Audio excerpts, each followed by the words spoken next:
I am aware that I have been demanding Melyssa Ford's death for months at this point, and it has finally come to pass.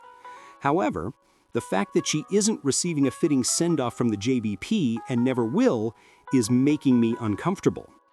Because it's urgent news, and Joe talking about it now will give the pod the wrong kind of attention.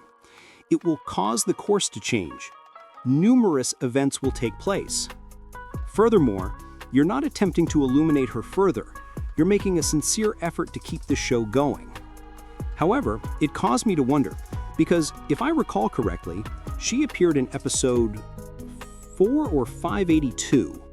She was formally introduced at that point.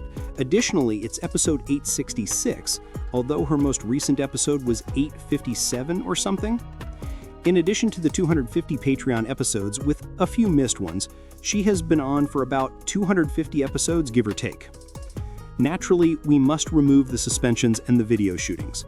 However, it made me consider Rory and Mal, because they were fired in episode 437. Rory was their quaz from the start, while Mal appeared in episodes 77 or 100 before Parks eventually joined the cast full-time. Since Patreon didn't start until, say, 2021 for the JBP, Parks has the longest tenure, although Rory, Mal, and Melyssa have about the same number of episodes as me. Therefore, it's not like they were producing Joe Budden podcast episodes and Patreon episodes for their entire term. Thus, they have the same tenure in my mind. It goes without saying that Joe cannot make a big show out of firing Rory Amal the way he did the previous time, and they were never given a fitting farewell. Joe will never properly say goodbye to all of you.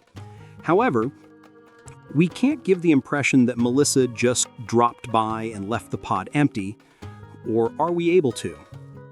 This is Melyssa Ford's highest level of involvement from this pod in a row. Not her on her own podcast, not her as a person or as a personality. This is the most traction Melyssa has ever received on a regular basis. That is not good. The fact that they aren't addressing it is the primary reason we are even talking about it as much as we have. However, we cannot pretend that she was the first official female on the pod and that she did nothing to it. A special thanks to Marissa. However, she is unquestionably the queen in terms of the number of female viewers of the show, enough that Joe realized he needed to bring on a second female employee. You cannot claim that I wasn't noticed. However, once you let me go, you replaced me with someone who was exactly the same gender, race, and pretty much everything else. However, they talk more. A special thanks to Mona. But fuck, hey, this business of entertainment is serious business. Additionally, Joe doesn't care about these people's feelings because he has previously been mocked by the rap labels. He says that constantly.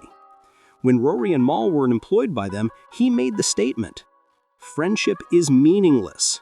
Just because we're friends doesn't mean that you guys owe me loyalty or that I owe you loyalty. It goes without saying that you have to earn that every day with Joe." Additionally, he makes every effort to keep friendships and business apart. You're my buddies indeed, yes. From the outside, we're cool. However, it's outside of this when it's not. You must pay attention to the ground rules when it arrives. We'll see how long he keeps the no phone rule in place. He's furious. Although he didn't want to part with Melyssa, there won't be a farewell party. It's like she never happened. Then, it prompts me to ask myself, what was the primary motivation behind my initial interest in the Joe Budden podcast? Does it resemble the version I fell in love with at all? Due to the fact that I didn't know who Rory, Mal, and Parks were when I started watching for them. Although I wasn't a huge fan of Joe and didn't know who they were, I was captivated by their tales. Because their chemistry and unity with one another captivated me. It was evident that they were close friends. Then, the early interaction between Joe and Mal made me think of a past relationship I had with a friend with whom I'm no longer connected. But from there, they would frequently talk about celebrities, not just occasionally, but frequently. Although at this point, they were not in a relationship with any of them. So they were being open and honest in their speech. But now, 8 years later, we find ourselves in this situation. No real stories are given to us unless they come from Morneau or Mark Lamont Hill. Give them a shout out. Joe has advanced a few levels, so we don't receive any real information. He is now interacting with folks that he previously believed he would have never interacted with. And this comes from someone who was aware of Joe's haughtiness and stubbornness and who purportedly doesn't give a f and a soak, and you already know what he is. But now he has the opportunity to function like a mogul and maintain networks and relationships with all of these individuals. I can't talk as freely and frankly as I used to. In order to do this, I'm attempting to use a new cast. You won't do it either. Every one of you was active outside of the Joe Budden podcast. I therefore genuinely believe that you guys would come over here and vocalize your. You all noticed what I was doing though, and our entire focus is on Flip talking candidly about it. We fail to see how people's behavior indicates that their decisions are influenced by Joe's income and mobility, as evidenced by his podcast. So everyone is jealous and envious of the motions he makes rather than being able to bolster up as he has, and everyone being calm and moving accordingly. So why should I bid you go properly? We've been at odds for months on end for a purpose. It's not as though I was arguing with you pointlessly the entire time. I'm staring at Flip the same way you were sitting up here getting a check. Not me specifically, since you all already know Elevation's feelings for Flip. But Jay is staring at Flip and saying, nigga, I don't give a damn about what you did in the past. You must go as well. You will also have to go if you don't step up, follow instructions, or follow suit. So no, Melyssa won't receive a dignified funeral because Rui never received one. They were made fun of severely. And at first, Joe was also bleeping out their identities. And additionally, he wasn't attempting to pronounce their names. So the treatment that Rory and Mal provided or received is identical to the treatment that Melyssa is receiving.